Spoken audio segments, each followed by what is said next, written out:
Travis Hunter made the hard but correct decision. Defensive linemen, linebackers on the field working out, running 40 times. And that is why you do not want to see the Golden State Warriors in the playoffs. Things are getting spicy in the Myles Garrett saga. The Timberwolves lost the Lakers on Thursday night. We're going to talk Ant ejection and suspension.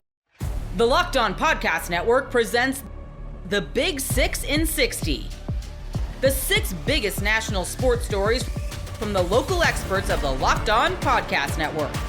Get the real story, why it matters, what's next, who wins the big game, and more, all in 60 minutes. The Big 6 in 60 starts now with the biggest story in sports. Abdul Carter is still the number one option for the Tennessee Titans. You are Locked On Titans, your daily Tennessee Titans podcast. We got word on Wednesday night, late in the night, that the medical evaluation found an issue with Abdul Carter. He had what was being called at the time a stress fracture in his foot.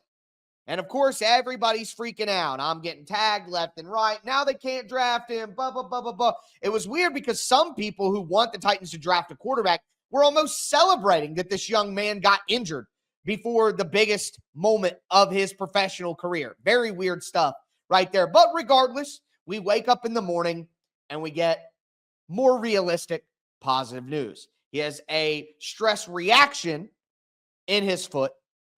He is not going to have surgery.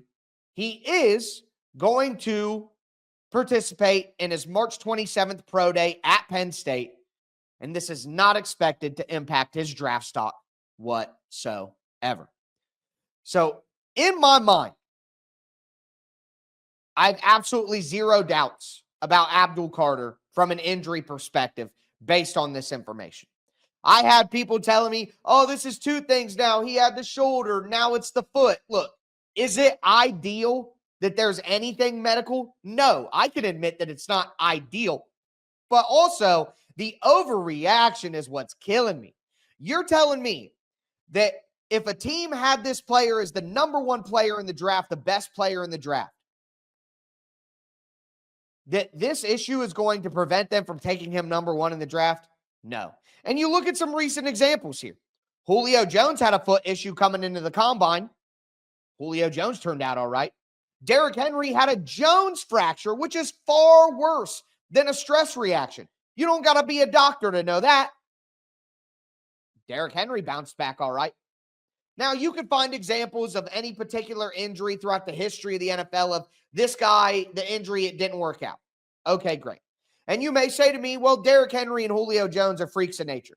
Well, if you look at Abdul Carter, you might be able to say that he's a freak of nature. Also, I find it absolutely hilarious that some of the reaction to this was the Titans can't draft an injury-prone player. Abdul Carter missed 0 games in his college career. Literally never missed a game in his entire career. He had a shoulder injury during the college football playoff, and he still dominated.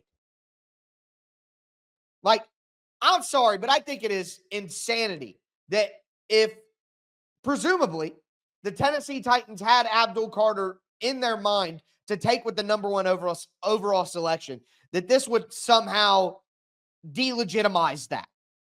Also, some people are saying, well, now they have to go quarterback. Which to me is the most insane reaction of them all. And let me tell you why I think it's insane. To say, oh, well, now Abdul Carter's hurt. You got to go quarterback now. Before Abdul Carter had this medical concern, quote unquote,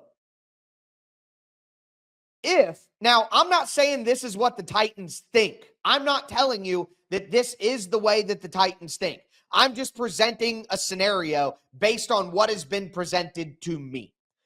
A lot of you guys saying, oh, now that Carter's hurt, it's got to be the quarterback. Well, that implies that it's close, that you got Abdul Carter at 1 and Cam Ward at 2, and now there's a medical issue, so Cam Ward should be 1. If the Tennessee Titans have Abdul Carter at number 1 and they have Cam Ward at number 2, number 3, number 4, number 5, why aren't you taking Cam Ward anyways? If you have a quarterback that closely ranked to a pass rusher, if a pass rusher and a quarterback are even, if a quarterback is just slightly below the pass rusher, you always take the quarterback. So this Abdul Carter medical concern, if it impacts the Tennessee Titans decision, it won't be, hey, we were going to take Abdul Carter, but now we're going to take the quarterback. If you like the quarterback enough to where it's that close, you should be taking the quarterback anyways, because quarterback is so much more important. If they're close, you always go QB. The reason you would go Abdul Carter or Travis Hunter over one of the quarterbacks is because it's not close. Because you have Cam Ward at 10, 11, 12, 15, 16, 17, and Abdul Carter at 1. That's why you take Abdul Carter over the quarterbacks. If it's close, if Cam Ward is in your top 5 players and Abdul Carter's number 1, you need to be taking the quarterback. It's not even close.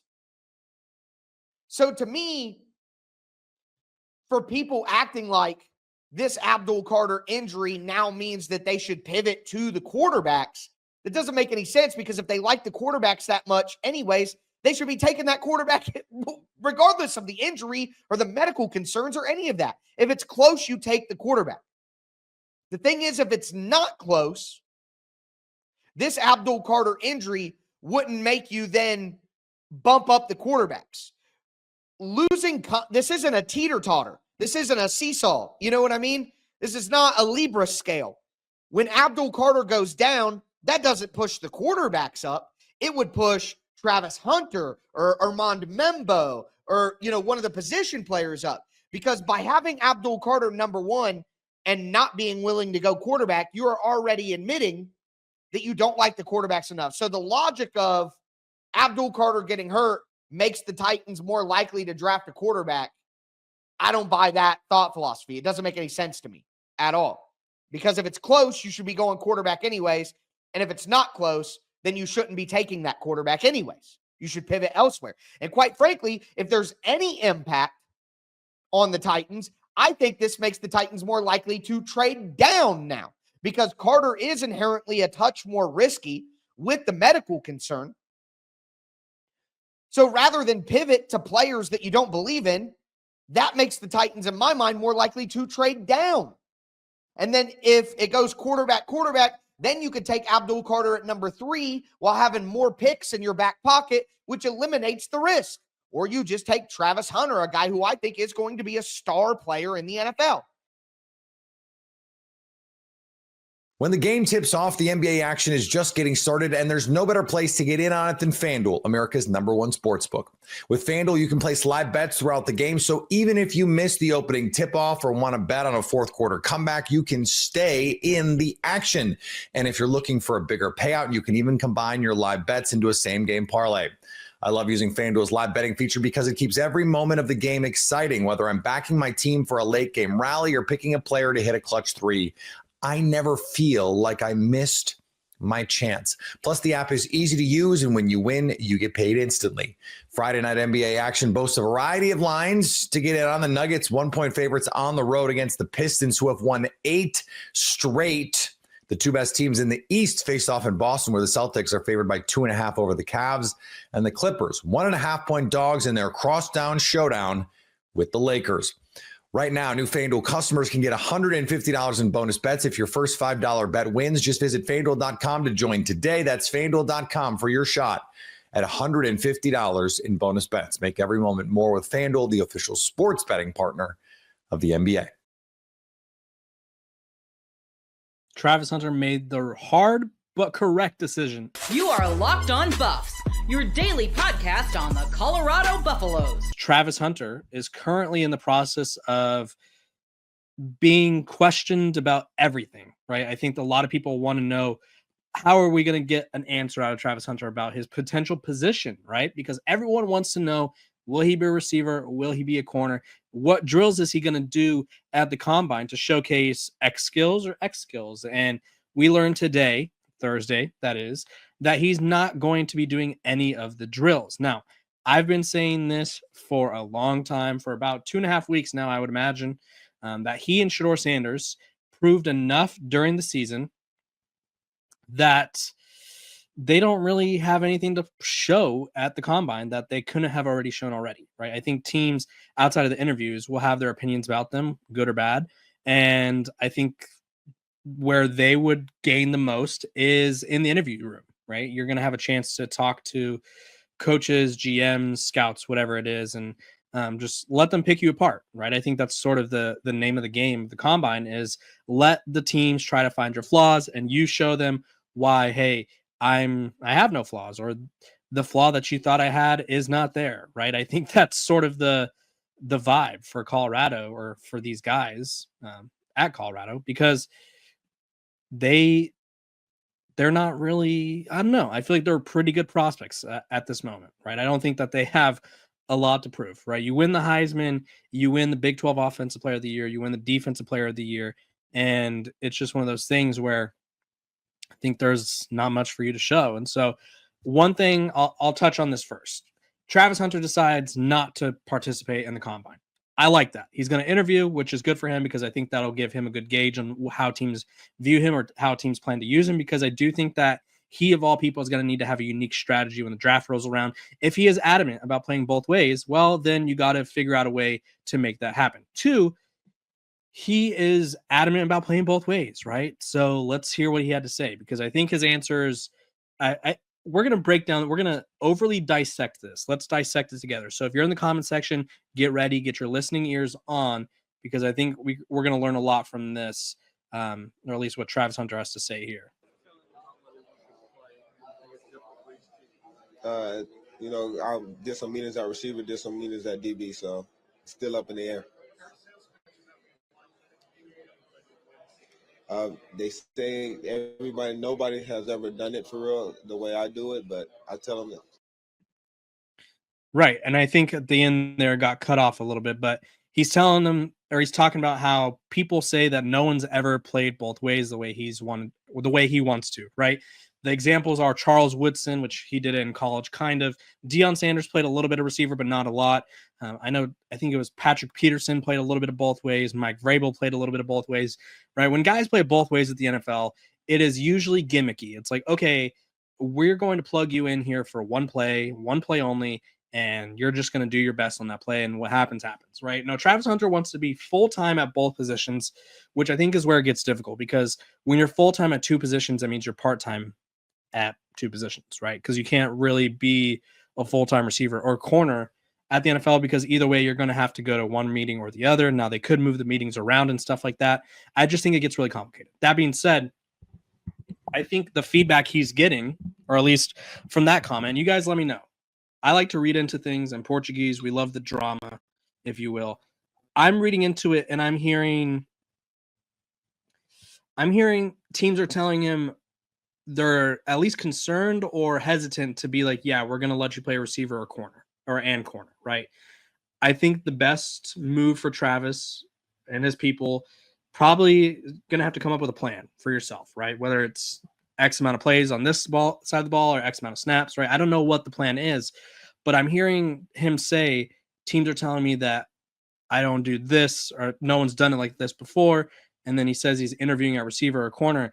That's telling me that teams are sort of, I don't know. Like, I don't think they're as open to the idea as he would have hoped, right? And granted, and this is what I tell everyone who asks me this, right? What if teams don't want him to play both ways? Well, guess what? All it takes is one team, right? It takes one team to fall in love with you, for any player, really, in the entire draft.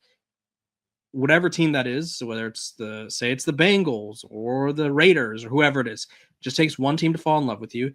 And then 2, that one team, you have to communicate with them. So Travis Hunter, I think, has an interesting sort of journey ahead of him. That comment right there sort of tells me NFL teams are already laying the groundwork to not let him play both ways. That's what it tells me. I mean, I could be reading too much into it.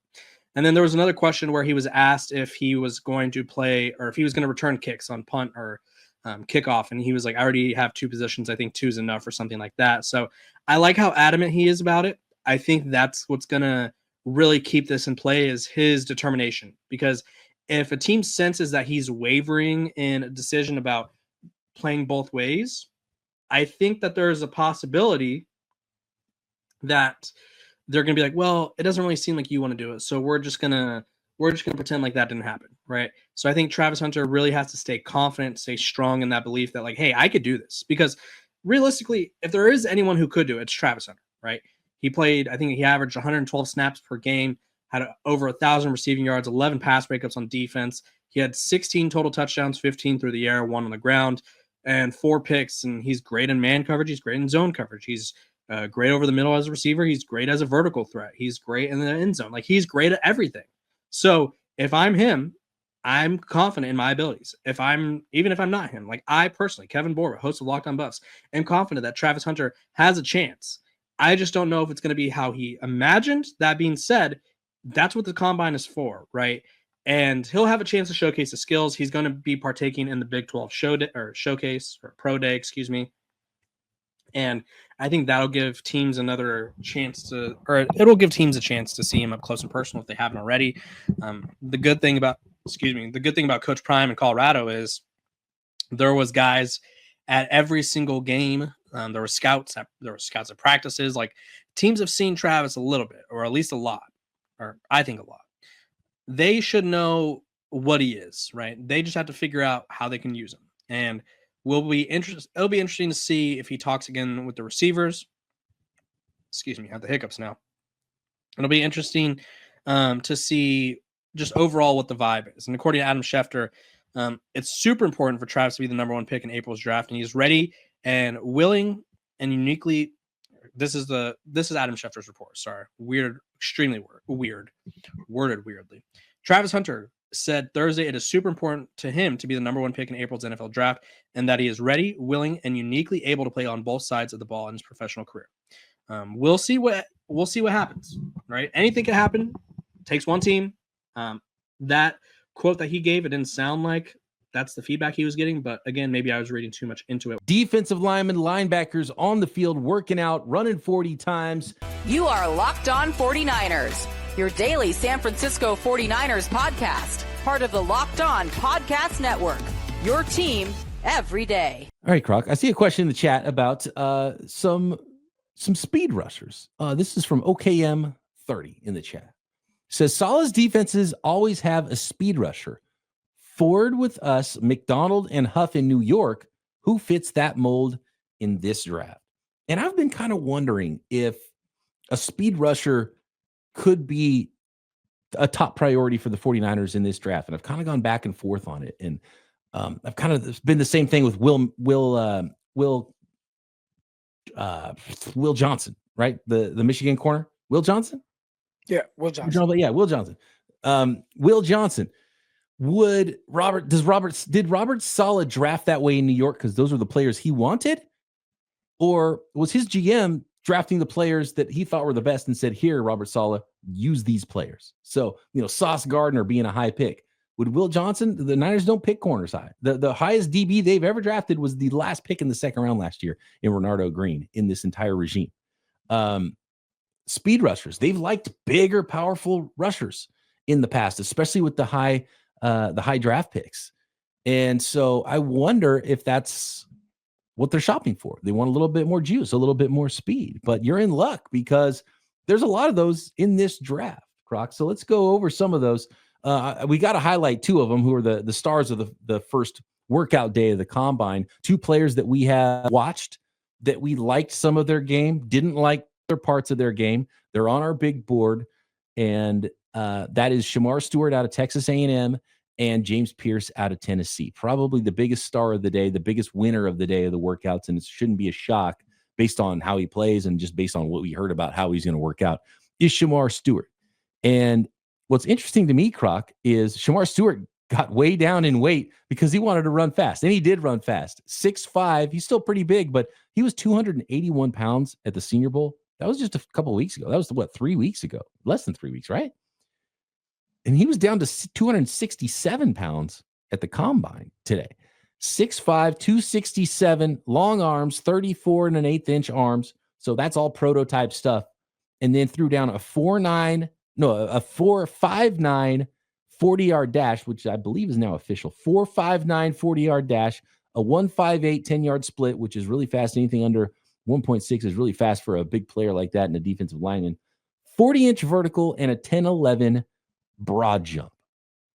And Croc, can you guess what his 3-cone was? 6, 8, 7. That would be phenomenal. He didn't run his 3-cone because I don't think it would be that good. He didn't run a 3-cone. Everything is linear with him. He did all the explosive stuff. He didn't show any of the lateral stuff. And that's my big question with him. And everything is like is straight line with Shamar Stewart. And will he be the 49ers cup of tea? I don't know. Did he solidify himself a top 10 pick in the NFL draft? I don't know, because I kind of already knew that and I already saw that stuff on tape. You don't want to overrate it, but man, that is some prototype workout stuff, you know. And I've seen the Clowney comp for him, and that is kind of Clowney territory workout stuff. But here's the thing, Croc. And I was on live with Aponte a little bit earlier, and I asked him the same question. Okay, let's take Jadeveon Clowney, take away a little bit of the power and explosion, then what do you have? A backup. Because Clowney physically was just more dominating coming out, but he still had a lot of work to do, even though he was just a super, super freakish athlete. So if you take away, like, you're not as freakish as Clowney, and then now maybe you're not as strong, or you're not. Yeah, Clowney in the NFL, he was solid, and he continued to have opportunities. He got paid a lot of money, but he didn't quite live up to what you were expecting. He didn't quite develop that other aspect to his game. And I mean, he spent the early part of his years playing opposite JJ Watt, and still I don't think capitalized on that the way that you ideally would have liked to, especially for someone who was the number 1 overall pick. So now you don't have to take Shamar Stewart number 1 overall, but you might have to take him number 11 overall, Croc. Does this change your opinion on maybe taking a shot at a guy with this much athleticism, even though he's only got 4 sacks in his career? No, because I think the combine should be to just check off some of the things that you think you're seeing. So, I mean, if you see something there that you didn't know you would see, then all right. But all right, you ran, sub 4.6, good athlete. Like, does that give you any better pass rush moves? Like, those are the things that we want to see you improve on. Does that give you any better, just kind of speed to power? Or, I mean, maybe you say, we could take this athlete and develop him into something, but I don't know. I mean, shoot, that's what the 49ers drafted with the kid from Georgia the other year, right? I mean, that was a tall, long 4.4, okay, develop him, a guy you draft in the 5th round, not someone. And there's development at every position, but like at pick 11, you're expecting to see somebody that's going to come in, and you're hopeful that he's going to be a little bit more impactful day 1. I mean, how great of a athlete was I don't know why I can't think of his name. Number 2, Solomon Thomas. He was a good athlete. Like, he was a really good. He had good size, good athlete, but he was kind of like this tweener. Like, what do you do with him? Because he's kind of like has the athleticism of an edge, but he is not an edge. But then he's a little bit. He's not really big to be a 3 tech, and you got to add weight to him. Like, and it's like, well, we could, and it just did not work out. So that stuff, I would like to, if I'm picking out 11, I would like to draft someone knowing what I am getting from him, in a positive way. Like, okay, he's this. Now, if there's various reasons as to why sometimes guys end up being bust or it doesn't work out, but let me just feel a little bit more comfortable as opposed to having a lot of questions about this guy when I draft him, knowing well, he's a great athlete though. Like, nah. James Pierce, as pointed out in the chat, might be one of those speed rushers for the San Francisco 49ers that could be there. And to be honest with you, I hope Shamar Stewart stock did skyrocket to the point where he goes in the top 10 before the San Francisco 49ers, because that'll push another player down to the 49ers. Because I have some concerns about Shamar Stewart, and I do think that there's some issues with him that are not going to be fixed in the NFL, like him being able to turn the corner and keeping his feet and having any sort of a counter or a move at all, or he just has nothing at the top of his rushes, even though he has an immediate advantage with his explosion and his burst off the line of scrimmage. Another guy with burst is James Pierce, and he's another guy that we're like, I think you and I have Shamar Stewart, not counting any quarterbacks, and there's some other prospects we haven't watched yet, but Shamar Stewart's in our 3rd tier of guys, like in the 20s somewhere. James Pierce we have a little higher in the 2nd tier, but those guys are neck and neck, and they're very tight. James Pierce showed up at 6'5" and a quarter, 245 pounds. So just as he was listed in college, and ran 4.47, which is blazing. And, but he was one of the lighter defensive linemen at the combine, but he was the fastest defensive lineman at the combine. He ran a 4.47 40-yard dash. He had a 1.56 10-yard split.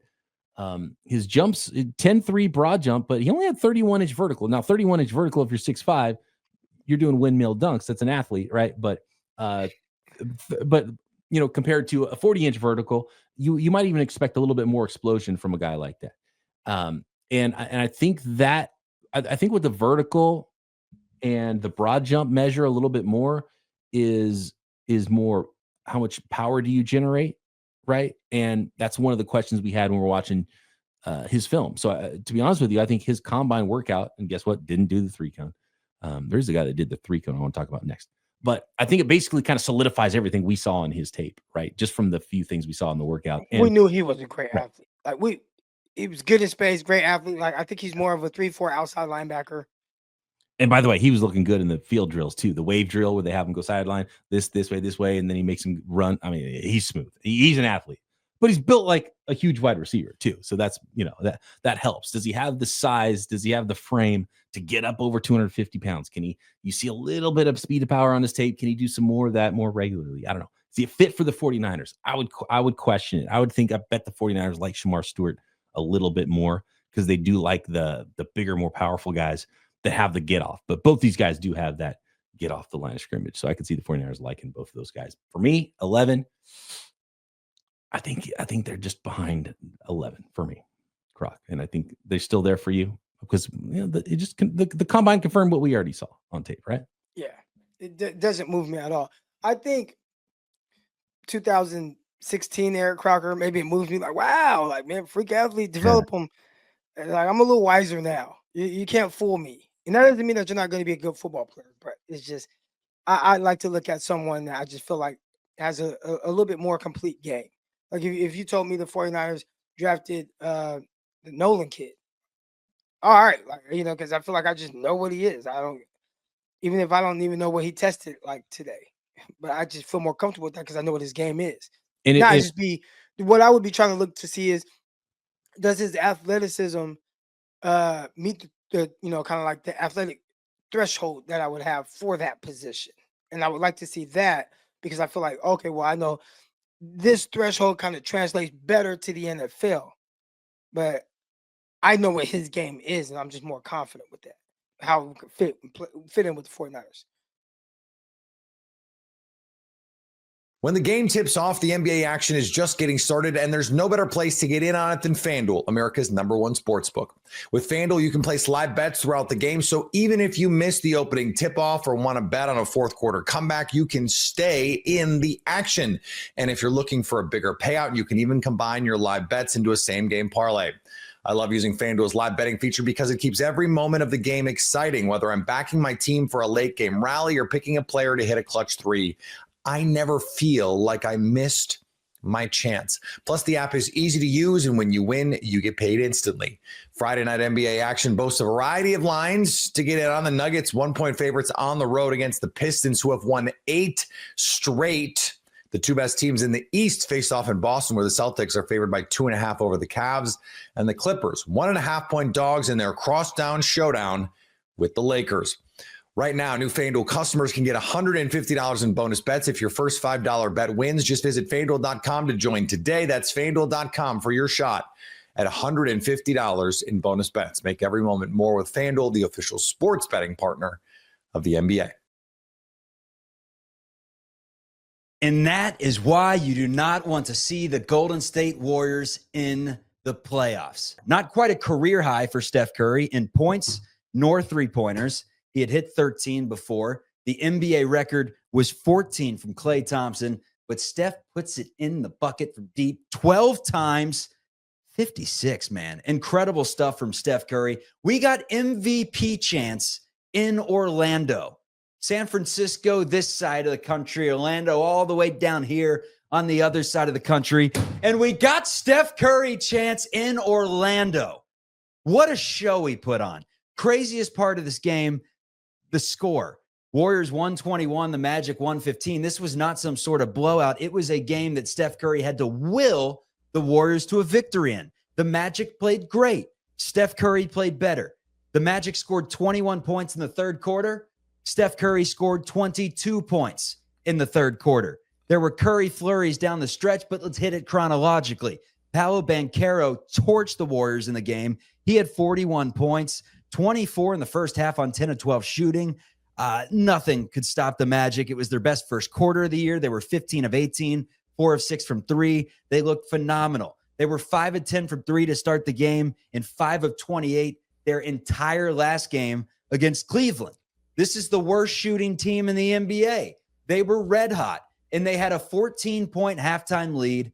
However, I feel like most of Dub Nation knew to hit the live bet in this game. It was the only play, Kolsky, because Steph Curry hits a half quarter right before halftime, and he just had that look in his eye. It was brought up on the broadcast that the Warriors were not losing tonight with the way he was playing. I mean, he was sizzling. Heat check all game. It was a classic Steph Curry night. And you're right. It's not just that he hit something going into the half. It's three-quarter court, nothing but net.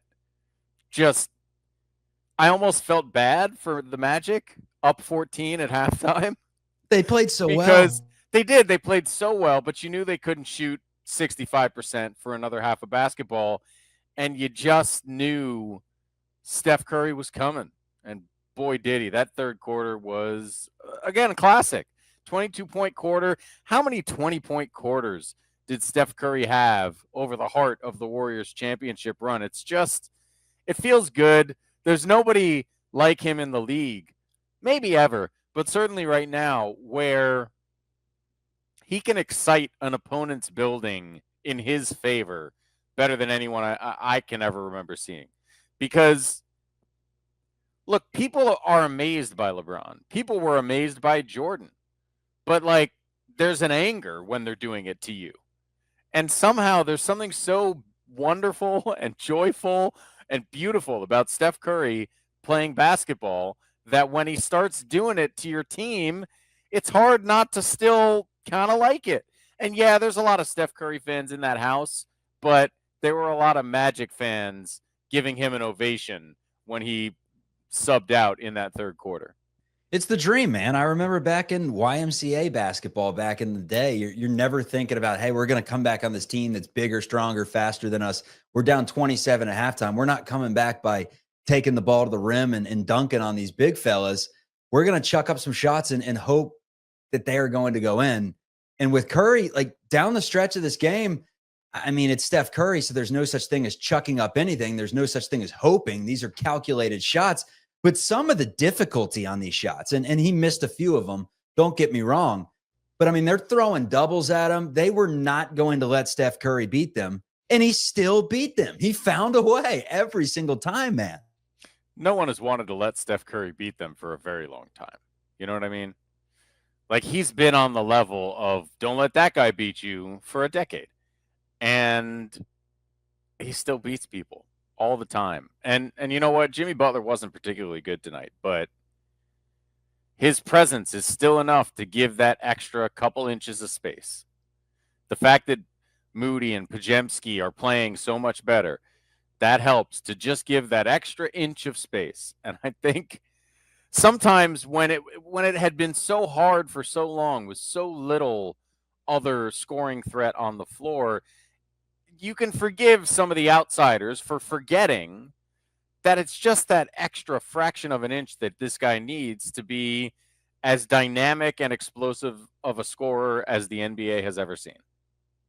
What's crazy, too, is when Wiggins, the 2 games after Andrew Wiggins had left, but Jimmy Butler had not arrived, when Butler was still on the Warriors bench, I think it was Utah and LA, he was shooting 30 shots a game. Remember? Shooting 30 shots a game to score 30 points. He knew he had to do a ton, but didn't have the spacing and the gravity that Jimmy Butler provides, right? It didn't allow him to free up as much. Tonight, he only shot it 25 times to score 56. He was 16 of 25, 12 of 19 from deep.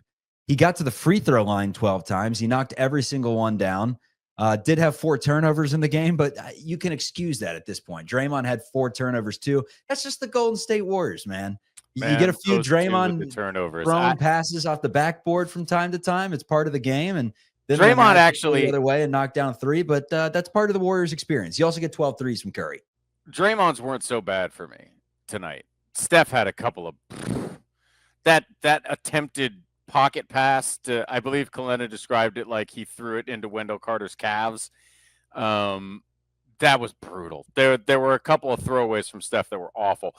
2 of Draymond's weren't even his fault. There was one where Podziemski faked him out. and then there was another one where he thought Butler was going to go up on one side of the rim and Jimmy tried to go under. And you know, those I can forgive. It's that pass was never, ever going to get through that drive me nuts. Even when he's scoring 56 points, I wish he wouldn't do that, but you're probably right. We just gotta, it's a small price to pay for the sort of things that we got to watch tonight. And it's fascinating to watch a game where a player, and it can be anyone, because any NBA team, any college team, any high school team, when you have a player that's as unconscious as Steph Curry,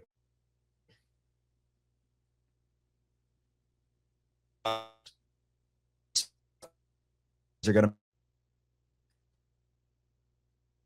there. That's the Wi-Fi from time to time. It's perfect every single night. And then the day that Steph Curry decides to go for 56, they say they must be Magic fans running the cable here in the Walter household. But down the stretch, it's just crazy how Magic know it's coming. They're throwing doubles at the guy. Curry's moving all over the floor. I mean, the Fitbit, if he was wearing one, would have read 25,000 by the end of this game, and no one can fricking stop him. But at a point, it kind of scared me because the Magic were hanging around. They were down by 3 points late in the basketball game. And I'm thinking, what if they lose this game with Steph Curry playing this well? Well, I mean, they had no other answers, it felt like, aside from Steph.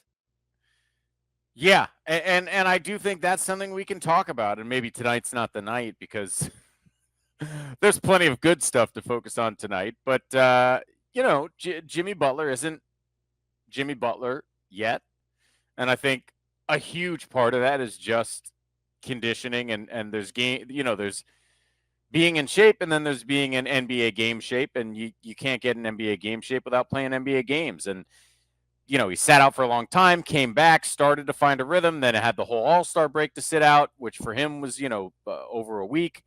I get it, but he is going to have to start to look for his shot more at some point. You know, these are like the smaller problems that when you have what they now have, which is both juice and, you know, depth, you can afford to play through some of this stuff because, yeah, Steph Curry will save you on a night. And you know what? Sometime before the end of the season, Jimmy Butler's going to save you on a night when Steph Curry doesn't have it. So, you know, that's the advantage of having them both. You heard the number for Jimmy Butler from 3, right? 1 for 14 to start the season. When the game tips off, the NBA action is just getting started, and there's no better place to get in on it than FanDuel, America's #1 sportsbook. With FanDuel, you can place live bets throughout the game, so even if you miss the opening tip-off or want to bet on a fourth quarter comeback, you can stay in the action. And if you're looking for a bigger payout, you can even combine your live bets into a same-game parlay. I love using FanDuel's live betting feature because it keeps every moment of the game exciting, whether I'm backing my team for a late-game rally or picking a player to hit a clutch 3. I never feel like I missed my chance. Plus, the app is easy to use, and when you win, you get paid instantly. Friday night NBA action boasts a variety of lines to get in on. The Nuggets 1-point favorites on the road against the Pistons, who have won 8 straight. The 2 best teams in the East face off in Boston, where the Celtics are favored by 2.5 over the Cavs, and the Clippers 1.5-point dogs in their crosstown showdown with the Lakers. Right now, new FanDuel customers can get $150 in bonus bets if your first $5 bet wins. Just visit FanDuel.com to join today. That's FanDuel.com for your shot at $150 in bonus bets. Make every moment more with FanDuel, the official sports betting partner of the NBA. Things are getting spicy in the Myles Garrett saga. You are Locked On Browns, your daily Cleveland Browns podcast. The Myles Garrett saga has reached its latest chapter, its latest twist and turn. They keep on coming like a soap opera. And in this time around, it comes in the form of basically the Browns extending an olive branch and Myles Garrett swatting it away.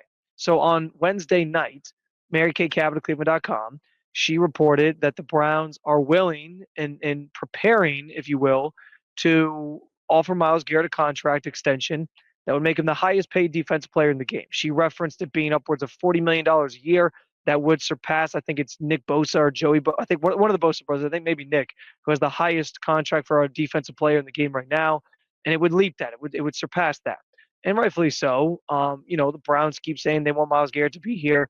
They're willing to make him the highest paid player. They were always planning on giving him an extension. That much we do know. They've made it very clear that he is part of their future plans. They see it that way. And so it's not a surprise that this would sort of come out. This is usually the time of year at the Combine. Agents are in town, all these different things, where Andrew Berry gets to sit down, talk to agents, start, talking shop a little bit and getting a sense of like, does your guy want to come back with us? How can we work something out? This is the early stages of what's going to happen on March 12th when the new league year opens. They begin here in Indy. These are where the conversations start, and some of the logistical things start sort of coming to fruition. And that's no different from Myles Garrett, a player who's already under contract, but that they do want to give an extension to. So Barry is trying to sort of smooth that over, trying to get Myles Garrett back on board. But the problem is Myles Garrett has said this is not about money. And I have said, and I talked about this, I think last week, all these shows, they're blurred together at this point. I've been doing so many, and being here at the Combine and Indy, all the days blur together. So I forget which day it was. There was a day where I said, I think it was last Friday actually, how ugly would Myles Garrett actually make this thing? I think there is a cutoff point for him where it's like, I don't think he's going to slander Cleveland. I don't think he's going to slander Browns fans. He's not going to do what LeBron did, even though he's consulted with LeBron and like smear it in on his way out the door. He wants to go be traded to a contender. He's trying to do that as cordially and professionally as possible. And so he's requested this trade. But the how ugly he makes it is sort of dependent on what the Browns do and how far he's willing to go to get out of Cleveland. He has said he'll do whatever it takes. I think there is a tipping point at some point, but we haven't reached that obviously yet. Now, where this twist and turn adds some spice to the equation is because I've brought up the idea of like, how does this get resolved when you have a player who it's not about the money? Like some guys don't show up to training camp and all these different things because they want a contract extension and they want to be paid their worth. That's not the case with Myles. He doesn't care about the money. He wants to go play for a contender. And so if the Browns are trying to entice him to show up to off-season programs, show up to training camp, I openly wondered, like, does a contract extension even get that done? Like, is he even willing to sign it? Why would he sign up for giving the team more leverage over him when he wants to control what he's doing? He wants to control where he goes right now. That doesn't make any sense. And so this is basically now we get our first evidence of how they're handling this because you got the report of the Browns wanting to give him a contract extension on Wednesday, and that parlayed into Thursday where you get Myles Garrett's camp saying, yeah, we're not negotiating with you. They have basically completely slammed the door on any sort of contract negotiations, any sort of contract talks. They don't want it to happen. They don't want to get it done.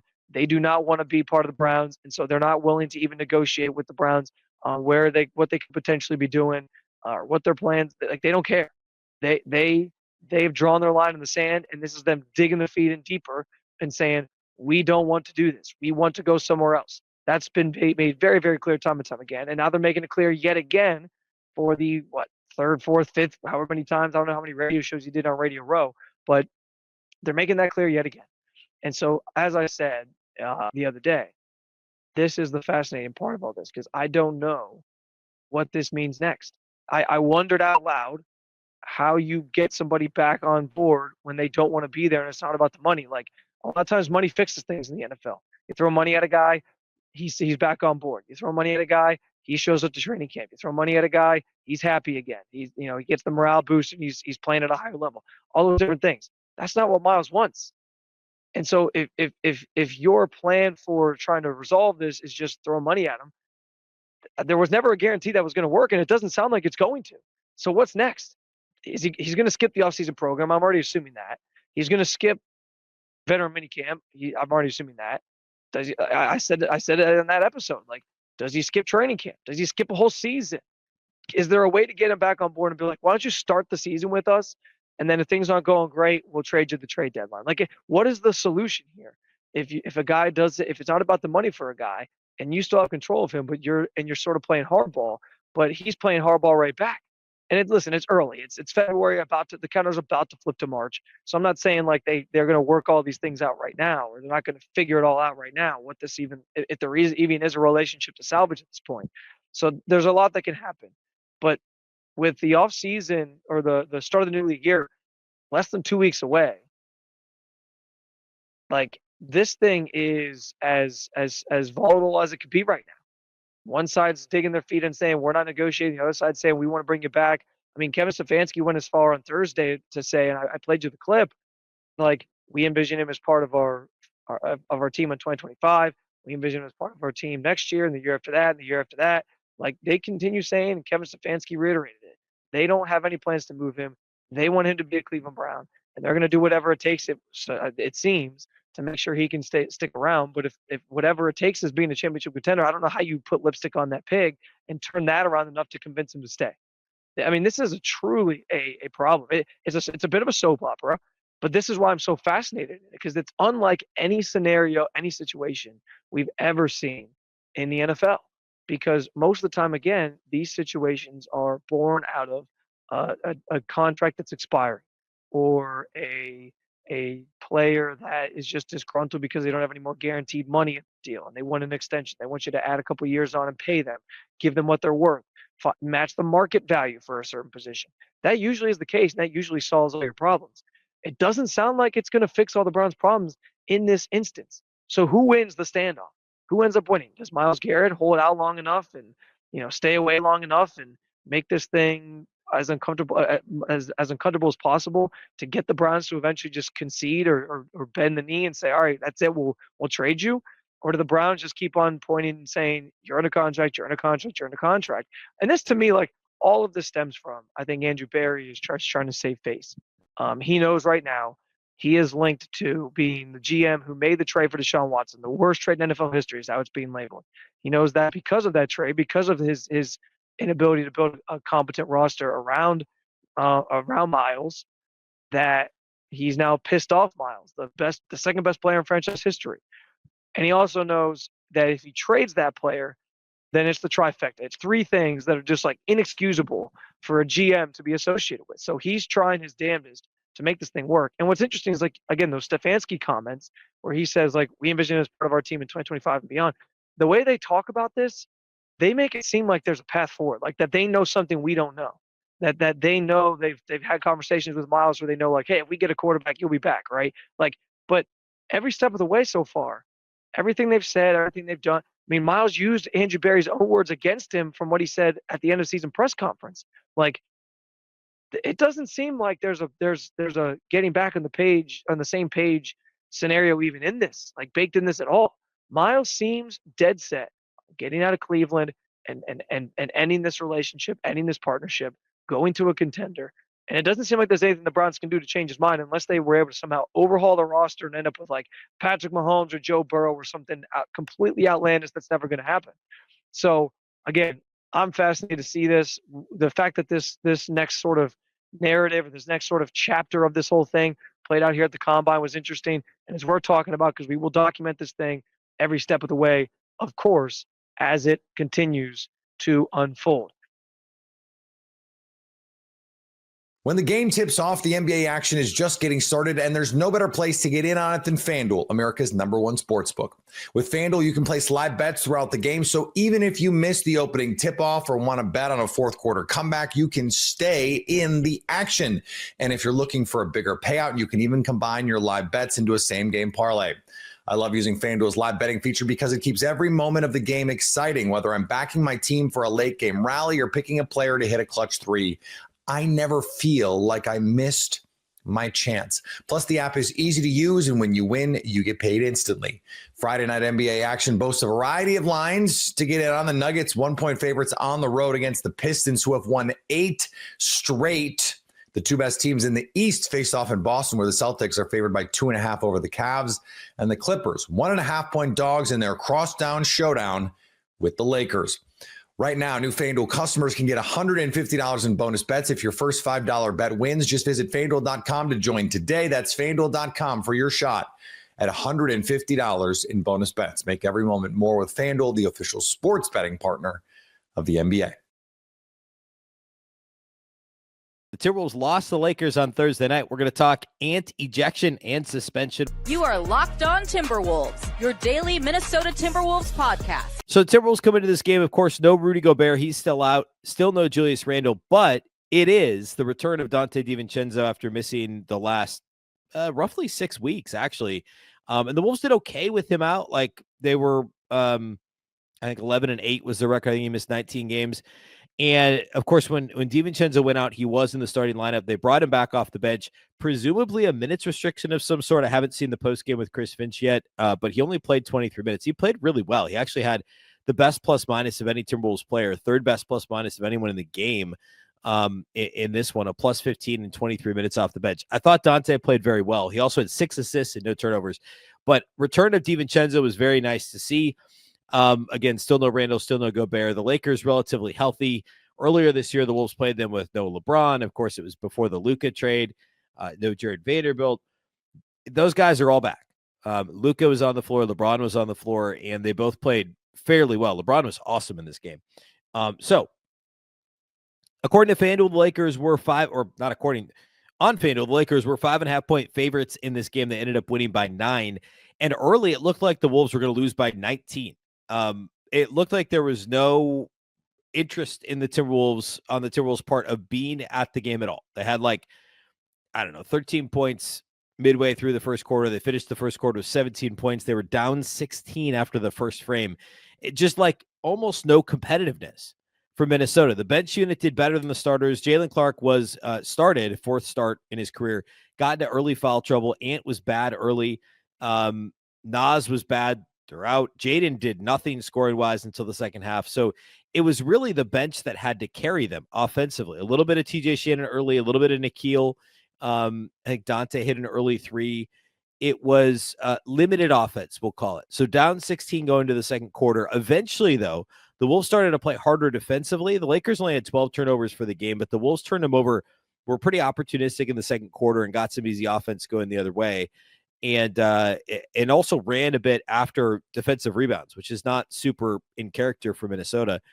And they were able to get themselves some easier buckets in transition and semi-transition. And the half-court offense started to look a little bit more fluid. And they were down 15 still late second quarter. But Ant went on a bit of a run himself. He got fouled, hit a couple free throws, saw the ball go through the net, and then hit a tough 3. And ended up Minnesota was a +5 for the quarter, and they were down 9 at halftime. They were down 11 at halftime, actually. And then in the third quarter, Anthony Edwards, I should mention, end of the first quarter, Ant got a technical foul in a bit of a shoving match with Jared Vanderbilt. It looked like, based on the replay, that DiVincenzo and Vanderbilt inadvertently crossed paths, and Vando bumped DiVincenzo's elbow. He turned around and said something. Vanderbilt said something. And then Ant got in between and gave Vanderbilt a shove. Of course, former teammates. Vando shoves Ant back. They both get technicals, and that's it. It was pretty weak in the moment for the officials to bother to call anything there. Play's dead. Just tell them to go to their huddles. Maybe we don't know exactly what was said. Maybe the refs weren't aware that those guys were teammates. Who cares? It just seems silly that it's not the middle of the play.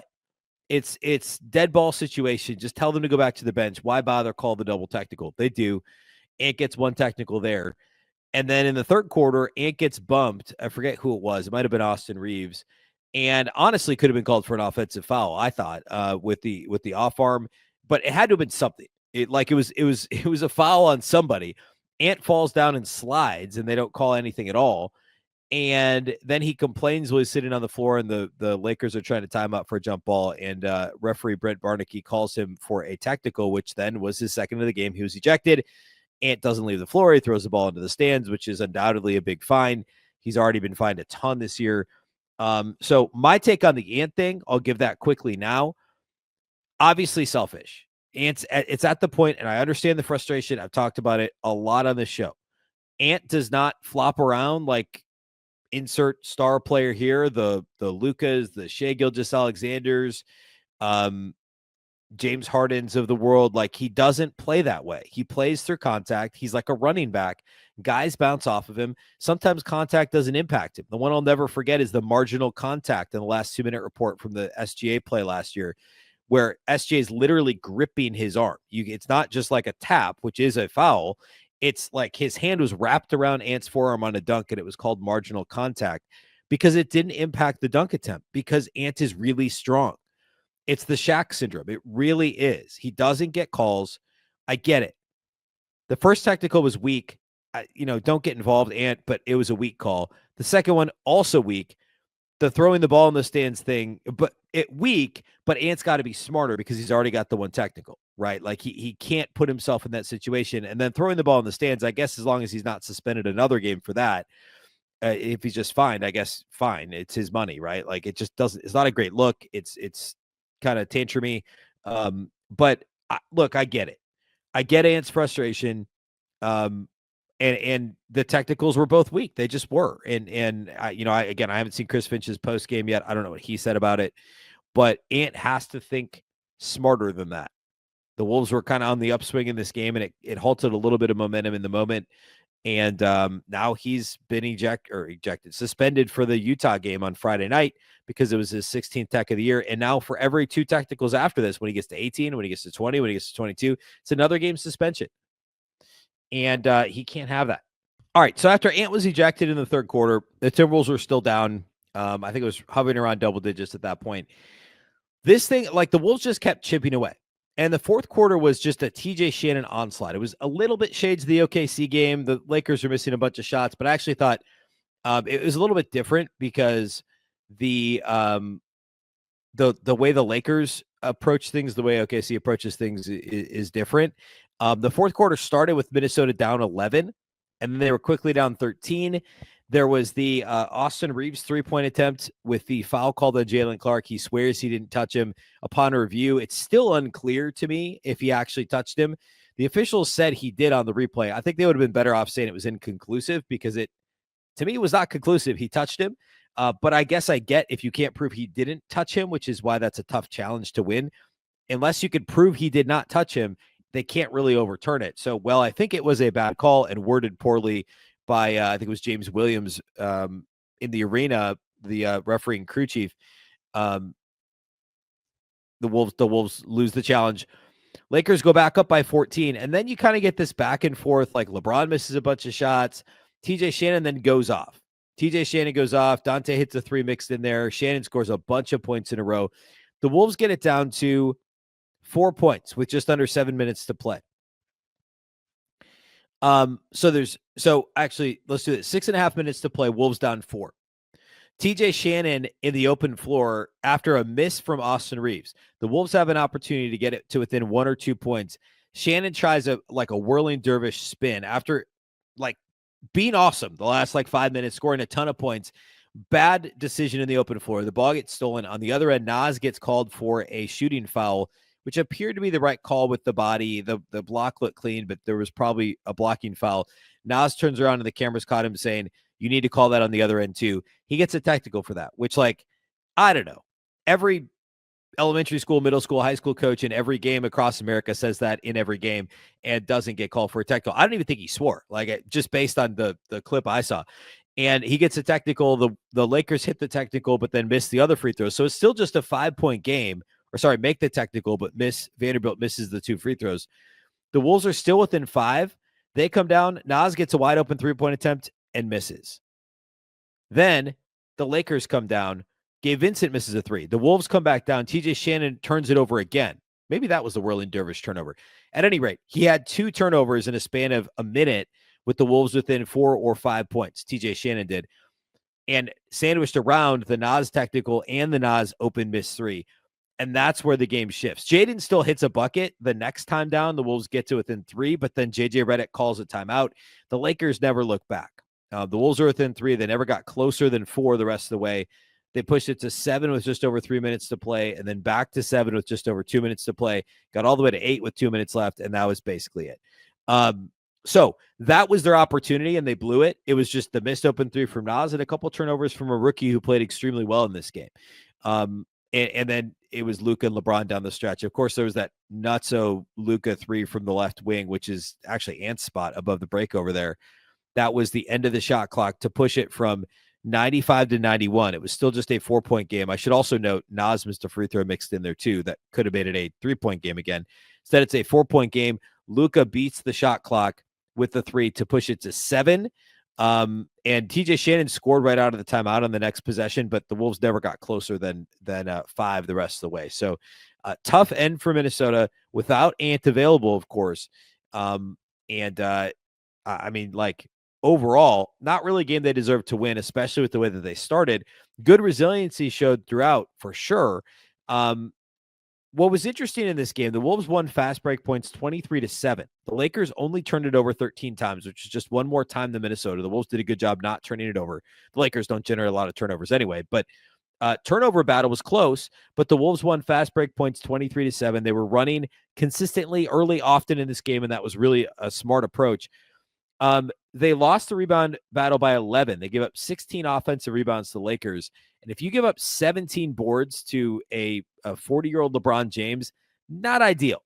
That's what happened in this game. They also gave up 13 rebounds to Luka Doncic. Those two combined for 30 of the Lakers' 52 rebounds, which is just crazy. And just, I mean, they're both just big dudes, right? The Wolves got 12 from Naz Reid, 8 from Jaden McDaniels, 6 from Ant, and nobody else had more than 5. Minnesota was out-rebounded by 11.